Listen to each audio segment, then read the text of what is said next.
Yes, yes, Mrs. Claus. Right. I will be there. No doubt. No, I've got to talk to some people. That's you. And I hope you had a good year this year. Christmas is getting closer.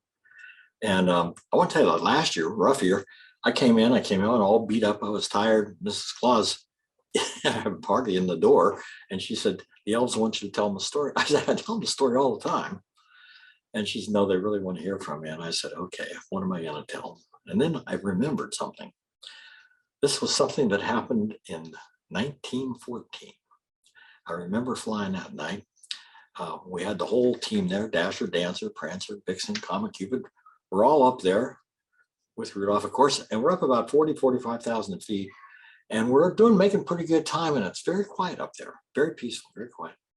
And what happened was Rudolph, I noticed that her nose beamed off to the left, and I saw the beam. I didn't see her head turn because the other deer were in front. And I said, oh my goodness, wonder what's going on. And then I saw Vixen's ears twitching, and Vixen has the best hearing of all the reindeer. And I thought there's something going on there. So I took the reins and I let them go. I let the deer have their own head. And what they did is they circled in big circles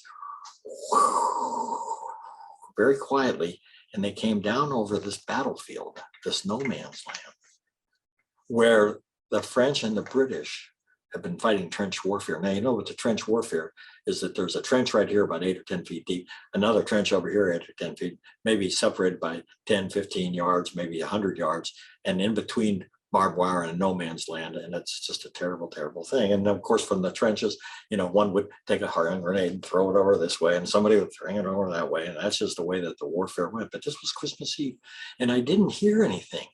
I mean, I didn't hear any battle. I didn't hear any yelling. I didn't hear anything. But I saw that Vixen's ears were still twitching.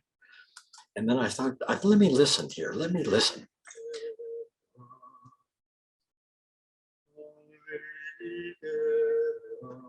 I recognized the melody. And Santa knows all the languages. And I realized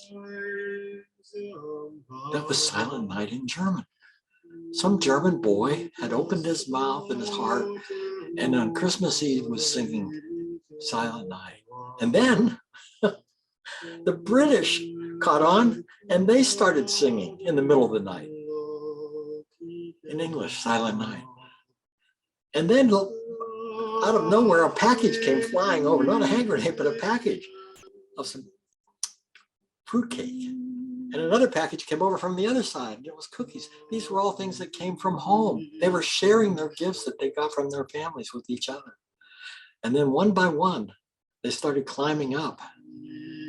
And they came up on either side, and they started walking toward each other. And they came together, and they shook hands. And they shared cigars and cigarettes and laughed. They knew enough of each other's language to get by. But it was the spirit that did it. And they just had a great time together. Prompted by no one except the urgings of the human heart, where we love each other at our deepest level. That one touched Santa's heart. I hope it did yours too. Anyhow, Christmas is coming. We have a chance to open our hearts to other people. Merry Christmas. Merry Christmas to all.